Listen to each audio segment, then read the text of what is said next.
100% maths. आज हम start करने जा रहे हैं क्लास 9 का चैप्टर स्टैटिस्टिक्स। इसके आज हम पार्ट 1 के बारे में बात करेंगे।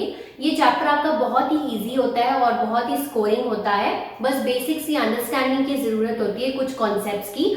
उसी अंडरस्टैंडिंग को बढ़ाने के लिए आज की पार्ट 1 इंट्रोडक्टरी वीडियो है। इस वीडियो में मैं आपको बताऊंगी इसका सबसे पहला जो मेन टॉपिक है collection and presentation of data. इसमें हम कलेक्ट क्यों करते हैं डेटा को और हम उसे कैसे कैसे प्रेजेंट कर सकते हैं, कैसे हम उसे क्लास इंटरवल्स में डिवाइड कर सकते हैं, ग्रुप्ड अनग्रुप्ड फ्रीक्वेंसी डिस्ट्रीब्यूशन क्या होता है, क्लास विड्थ क्या होती है और भी बहुत कुछ होगा। तो आज की वीडियो इस कॉन्सेप्ट्स को पढ़ने के लिए बहुत इंपॉर्टेंट है, तो इस वीडियो को लास्ट तक जरूर देखिएगा। आइए वीडियो शुरू करते हैं। क्लास 9th के लिए हमारे पास स्टैटिस्टिक्स चैप्टर में 3 मेन टॉपिक्स होते हैं। तो सबसे पहला है इसमें collection and presentation of data, then is graphical representation of data. Graphs में हम उसे कैसे रिप्रेजेंट करते हैं यूजिंग बार ग्राफ्स, हिस्टोग्राम्स, ये सब सीखेंगे। और the third topic is measures of central tendency, जिसमें हम डिस्कस करेंगे मीन, मीडियन और मोड। तो आज की इस वीडियो में सबसे पहला जो टॉपिक है that is collection and presentation of data, मैं आपके साथ वो डिस्कस करने जा रही हूँ। तो सबसे पहले बात आती है हमारी कलेक्शन ऑफ डेटा, यानी कि नाम से पता चल रहा है डेटा को कलेक्ट करना, इकट्ठा करना। ठीक है, अब डेटा हमारा होता क्या है, रॉ फैक्ट्स और फिगर्स को हम डेटा बोलते हैं। अब ये दो तरह का डेटा हो सकता है, एक होता है प्राइमरी डेटा और एक होता है सेकेंडरी डेटा। अब ये प्राइमरी डेटा होता है जो कि हम डायरेक्टली हम क्या करते हैं, कलेक्ट करते हैं, और सेकेंडरी डेटा होता है नॉट कलेक्टेड डायरेक्टली। इसको हम एग्जांपल के थ्रू समझते हैं।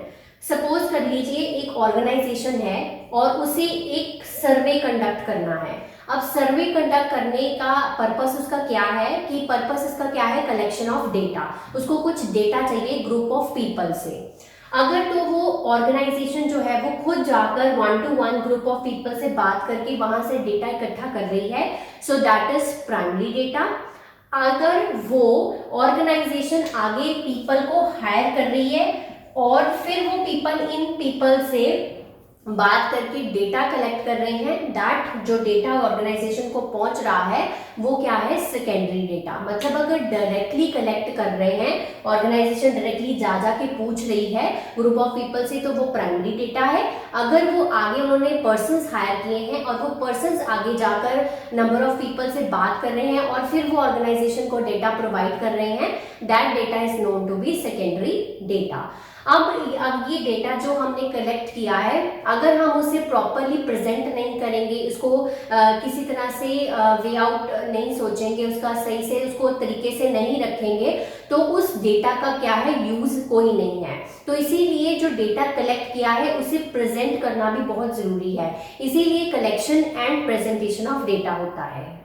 प्रेजेंटेशन ऑफ डेटा का मतलब होता है डेटा को प्रेजेंट करना। डेटा को हम कैसे कैसे प्रेजेंट कर सकते हैं, सबसे पहला जो वे आउट है वो सबसे पहला है असेंडिंग और डिसेंडिंग ऑर्डर। जो भी हमने डेटा कलेक्ट किया है उसे हम असेंडिंग ऑर्डर में, मतलब छोटे से बड़ा या बड़े से छोटे के सीरीज में हम उसे रख सकते हैं।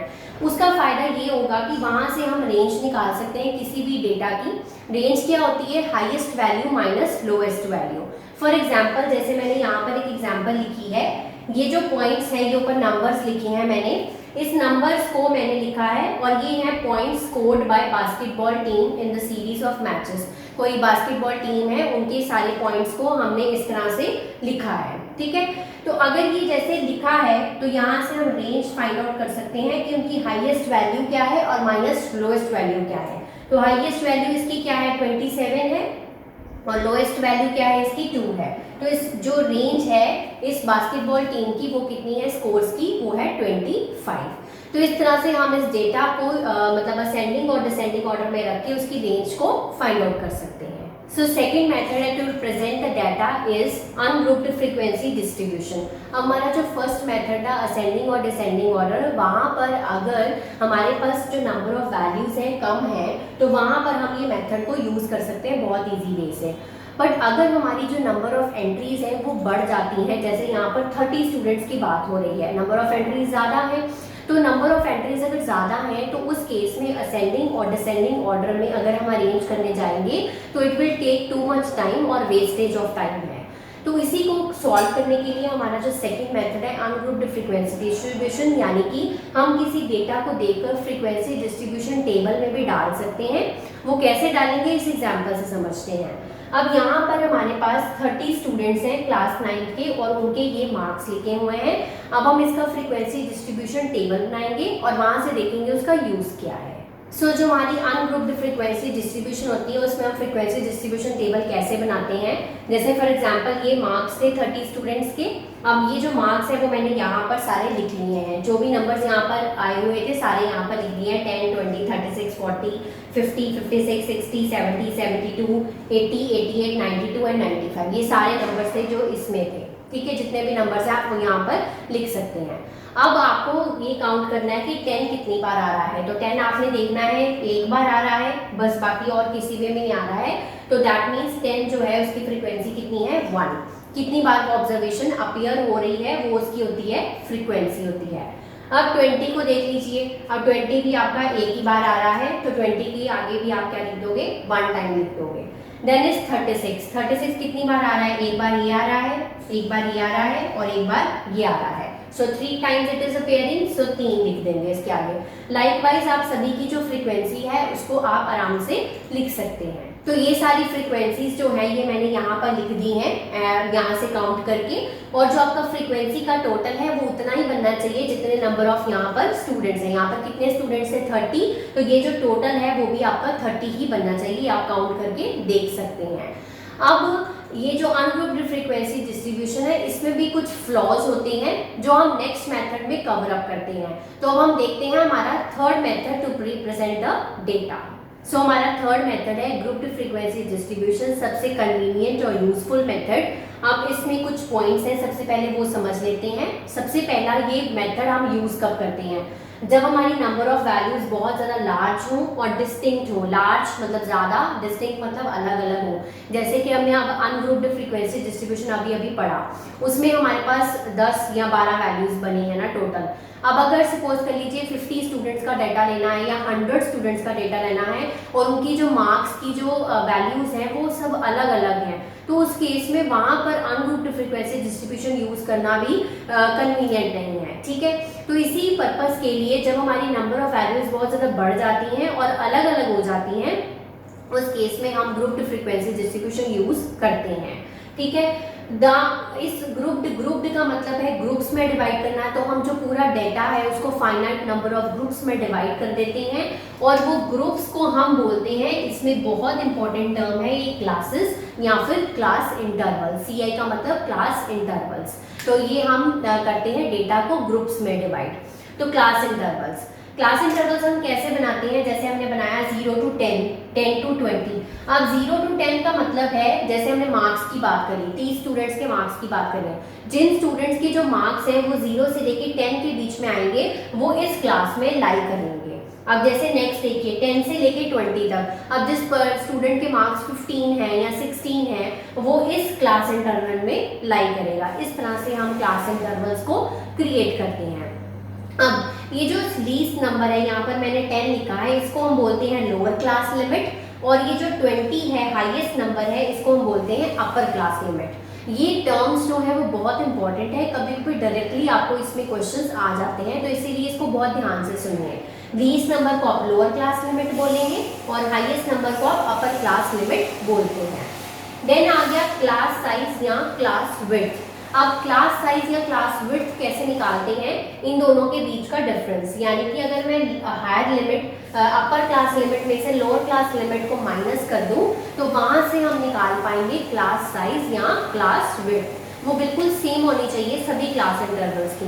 जैसे कि देखिए अगर मैं 10 - 0 करूँ तो 10 आ रहा है, 20 - 10 करूँ तो भी क्या आ रहा है 10 आ रहा है। तो ये क्लास साइज या क्लास विड्थ क्या होनी चाहिए, सेम होनी चाहिए। सो हमारे पास दो टाइप्स के ग्रुप्ड फ्रीक्वेंसी डिस्ट्रीब्यूशन होते हैं, उनको समझना जरूरी है। सबसे पहला है एक्सक्लूसिव और दूसरा होता है इंक्लूसिव। एक्सक्लूसिव का मतलब होता है कंटिन्यूस, मतलब जैसे हमारी क्लास इंटरवल है 0 से लेके 10 तक, तो अब 0 to 10 क्लास इंटरवल में एक्सक्लूसिव फॉर्म में क्या होगा, 0 को तो हम इंक्लूड करेंगे बट जो उसकी जो अपर लिमिट है उसको क्या करेंगे, एक्सक्लूड करेंगे, इसीलिए इसका नाम क्या रखा गया है, एक्सक्लूसिव फॉर्म। एक्सक्लूड का मतलब जो अपर लिमिट है उसकी एक्सक्लूड करनी है। जैसे फॉर एग्जांपल किसी बच्चे के जो मार्क्स हैं वो 10 आए हैं, ठीक है, तो वो इस क्लास इंटरवल में लाई नहीं करेगा इन एक्सक्लूसिव फॉर्म, क्योंकि हम इसमें 10 जो है वो इंक्लूड नहीं कर रहे हैं, ठीक है। तो वो जो 10 मार्क्स है वो कौन सी क्लास इंटरवल में लाई करेगा, इस क्लास इंटरवल में लाई करेगा। ये आप बेटर समझ पाएंगे जब हम कोई एग्जांपल डिस्कस करेंगे। फिलहाल के लिए अभी सिर्फ इतना समझिए, एक्सक्लूसिव फॉर्म में हमारा जो अपर क्लास लिमिट है वो एक्सक्लूड किया जाता है, दैट्स इट, ठीक है, इतना ही आपको याद रखना है। इंक्लूसिव फॉर्म में दोनों ही इंक्लूड करने हैं, 0 भी और 10 भी। अगर किसी पर्सन के मार्क्स या स्टूडेंट के मार्क्स 10 हैं तो वो किसी क्लास इंटरवल में लाई करेगा ऊपर वाले में। ये फर्क हो जाता है इंक्लूसिव और एक्सक्लूसिव फॉर्म में। इसको समझते हैं बेटर एग्जांपल के साथ। अब यहाँ पर मैंने लिखे हैं marks of 20 students out of 50 students. Total we have 50 students, तो उसमें से 20 के मैंने मार्क्स लिए हैं यहाँ पर, और इस डाटा को मुझे रिप्रेजेंट करना है इन एक्सक्लूसिव फॉर्म में और इंक्लूसिव फॉर्म में। तो दोनों के लिए मैं जो फ्रीक्वेंसी डिस्ट्रीब्यूशन टेबल है वो अलग अलग से बनाऊंगी, क्योंकि दोनों का जो फ्रीक्वेंसी का रेट है वो अलग अलग बनेगा, क्योंकि हमें एक्सक्लूसिव में क्या करना होता है, अपर लिमिट एक्सक्लूड करनी होती है, और इंक्लूसिव में इसे क्या करना है, इंक्लूड करना है। तो सबसे पहले डिस्कस करते हैं एक्सक्लूसिव फॉर्म। इसमें मैंने क्लास इंटरवल्स यहाँ पर बना दी हैं, वो आपको कैसे बनानी है देखिए ध्यान से। अब सबसे जो लोएस्ट नंबर है वो आपको इस नंबर्स में से देखना है। तो सबसे लोएस्ट नंबर जो है वो कितना है, 4 है, और सबसे हाईएस्ट नंबर आपका है 49, ठीक है। तो इसीलिए मैंने 0 से लेके 10 इंटरवल्स के, आप 5 के भी ले सकते हैं इंटरवल्स, उसमें कोई भी इशू नहीं है, ज्यादा नहीं बनानी होती, जितनी आप कम हो सके उतनी ही रखिए यहाँ पर क्लास इंटरवल्स। तो 10 के डिफरेंस की मैंने क्लास इंटरवल्स ले ली हैं, 0 to 10, 10 to 20, 20 to 30, 30 to 40 and 40 to 50, क्योंकि 49 हमारा लास्ट नंबर है, राइट। अगर 50 होता तो मुझे एक और क्लास इंटरवल बनानी पड़ती यहाँ पर 50 to 60 वाली, क्योंकि मैं 50 इसमें इंक्लूड नहीं कर सकती हूँ, ठीक है। अब इसके बाद मैंने लिखा है यहाँ पर टेली मार्क्स। अब टेली मार्क्स क्या होते हैं, जैसे अब ये सबसे फर्स्ट नंबर को कंसिडर करते हैं 42, तो 42 जो है वो हमारा इस क्लास इंटरवल में लाई करेगा, ठीक है। तो यहाँ पर मैं एक लाइन लगा दूंगी, इसे हम बोलते हैं टेली मार्क्स, ठीक है। अब जैसे 40 है, अब आप बताइए 40 जो है वो इस फॉर्म में कहाँ पर लाई करेगा, 40 जो है वो इस फॉर्म में लाई करेगा 40 to 50 में, क्योंकि इसमें जो है वो एक्सक्लूड करेंगे अपर लिमिट, तो 40 जो है वो यहाँ पर आएगा हमारे पास, ठीक है। नेक्स्ट नंबर है 41, वो भी यहाँ पर आएगा। 6 कहाँ पर आएगा, 0 to 10 वाले में आएगा। देन 8 वो भी यहाँ पर आएगा। देन 30 जो है वो 20 to 30 वाले में नहीं आएगा, 30 to 40 वाले में आएगा, ठीक है। ये चीजों का ध्यान रखना है आपने। देन इज 34 भी यहाँ पर आएगा, 37 भी यहाँ पर ही आएगा। 14 जो है वो 10 to 20 वाले में आएगा। 12 जो है वो भी इसमें ही आएगा। तो इस तरह से आप सारा जो है वो यहाँ पर लिख सकते हैं। नेक्स्ट इज 47, वो भी यहाँ पर आएगा, ठीक है। Next is 43। अब जब 4 हो जाती हैं तो 5वीं आपने लाइन नहीं लगानी होती, इसको आपने कट कर देना होता है इस तरह से। तो ये इसका मतलब होता है ये 5 बन रहे हैं, ये एक पूरा बन गया है। नेक्स्ट आपने फिर से शुरू करना है। देन इज 43 हो गया। देन 49 फिर से शुरू करेंगे 49 के लिए। देन 21, 20 से लेके 30 तक। देन 23 भी इसमें ही आएगा। देन 4 भी इसमें आएगा। 10 किस में आएगा, वो आएगा 10 to 20 वाली में, तो यहाँ पर हमने लाइन लगा दी। देन इज 17, वो भी यहीं आएगा। देन इज 35, वो यहाँ आएगा। देन इज 36, 4 कंप्लीट हो गए हैं, तो 36 आपने मतलब अगला वाला आपने ऐसे लगाना है, ठीक है। तो ये आपने सारा टेली मार्क्स बना दिया। अब टेली मार्क्स बनाने के बाद इसको काउंटिंग करनी है। ये कितने नंबर है, 3, ये कितने हैं 4, ये कितने हैं 2, ये कितने हैं 5, और ये कितने हैं 6 टोटल, ठीक है। तो टोटल जो है वो 20 बनना चाहिए इसका। 3, 4, 7, 7, 2, 9, 9, 5, 14, 14 और 6, 20। दैट मीन्स आपका जो ये फ्रीक्वेंसी और ये काउंटिंग है वो बिल्कुल ठीक है। तो ये थी एक्सक्लूसिव फॉर्म। एक्सक्लूसिव फॉर्म में हमने क्या किया, जो नंबर्स हमारे यहाँ पर आ रहे थे 10 है जैसे, तो 10 को हमने नेक्स्ट इंटरवल में, मतलब हमने इसमें अपर लिमिट को एक्सक्लूड किया है। ठीक है, ये होती है हमारी एक्सक्लूसिव फॉर्म जो सबसे ज्यादा यूज होती है। Next is inclusive form. Inclusive form में हमें क्या करना होता है, अपर लिमिट और लोअर लिमिट दोनों ही इंक्लूड करनी है। अब जैसे 42 है, 42 तो सिंपल है, हमें पता है 42 50 वाले में आएगा। ठीक है, देन इज 40, यहाँ पर चेंज आएगा। जब हम इसकी बात कर रहे थे एक्सक्लूसिव में, तो 40 जो है वो हमने ये वाली इंटरवल में लिया था। अब इस केस में 40 जो है वो इसी इंटरवल में आ जाएगा, क्योंकि इसका अपर लिमिट क्या है, इंक्लूडेड है, तो 40 इसमें आएगा। देन 41 हमारा इसमें आएगा। ठीक है, देन इज 6 भी इसमें आएगा, 8 इसमें आएगा। देन इज 30 जो है वो किस में आएगा, हमारा 30 इसमें आएगा, 20 to 30 वाले में। तो इन चीजों का ध्यान रखते हुए आपने इस टेबल को क्रिएट करना है। तो ये सारा मैंने इसी तरह से सेम पैटर्न को फॉलो करते हुए इसे टैली मार्क्स बनाए, फिर इसकी फ्रीक्वेंसी को काउंट करके लिख दिया है। अब ये टोटल कर लीजिए, 4 3 7 3 10 5 15 और 5 20। ठीक है, सो टोटल इज 20। तो आप देख सकते हैं जो फ्रीक्वेंसी की जो रेंज है वो वहां पर फर्क आएगा। तो ये होते हैं हमारे एक्सक्लूसिव और इंक्लूसिव फॉर्म। आज की वीडियो का हमारा लास्ट टॉपिक है to convert discontinuous form to continuous form. हम ऐसा क्यों करते हैं, वो पहले हम ये एग्जांपल देखते हैं, उसके बाद मैं आपको बताऊंगी ऐसा क्यों किया जाता है। अब यहाँ पर ये जो वेट है, ये पैसेंजर्स के वेट है केजीज में, 31 से लेके 35। तो नंबर ऑफ पैसेंजर्स, कितने नंबर ऑफ पैसेंजर है, 10 पैसेंजर है जिनका जो वेट है वो 31 से लेके 35 के बीच में लाई करता है।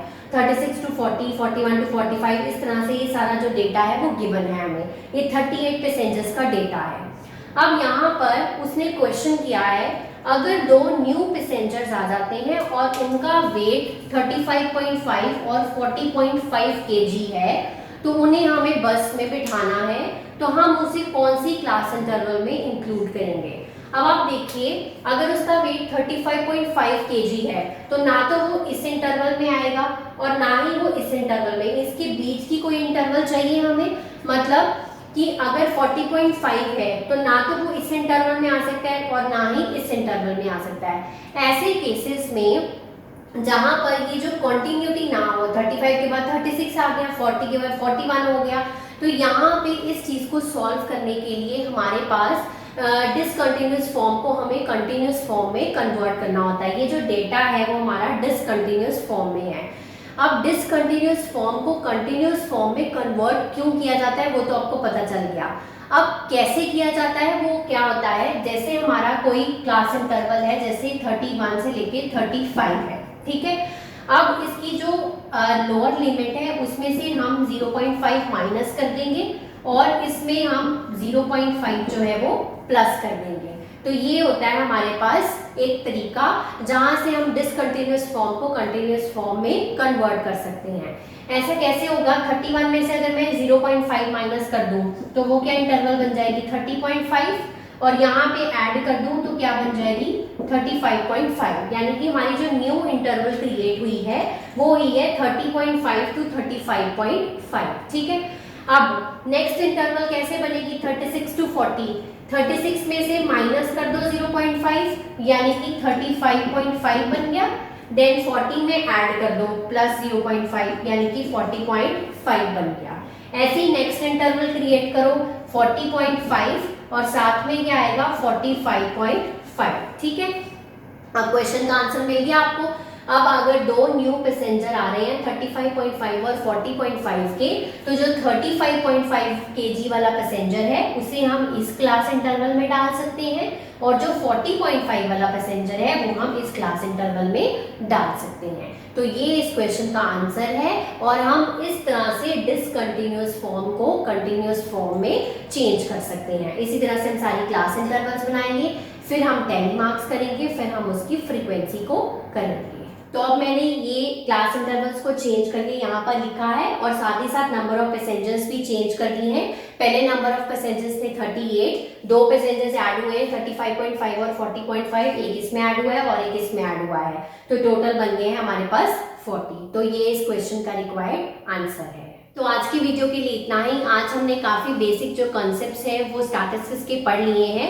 नेक्स्ट वीडियो में मैं आपको बताऊंगी ग्राफिकल रिप्रेजेंटेशन ऑफ डेटा। उसके लिए बार ग्राफ्स और हिस्टोग्राम्स की समझ होना ज़रूरी होती है, तो उसके लिए आप ग्राफ पेपर ज़रूर अपने पास रखिएगा और इसको अब आप प्रैक्टिस करिए डिफरेंट क्वेश्चंस के साथ। और अगर कोई डाउट आए तो मुझे कमेंट सेक्शन में कमेंट करके बता सकते हैं, मैं उसका आंसर आपको ज़रूर दूंगी। तब तक आप इसको प्रैक्टिस करें, रिवाइज करें, और अगर अभी तक आपने हमारे चैनल को सब्सक्राइब नहीं किया है तो काइंडली इसको कर लें और बेल आइकन को हिट करें ताकि वीडियोज़ के न्यू नोटिफिकेशंस आपकी सबसे पहले आप पे अपीयर हो सकें। Have a nice day.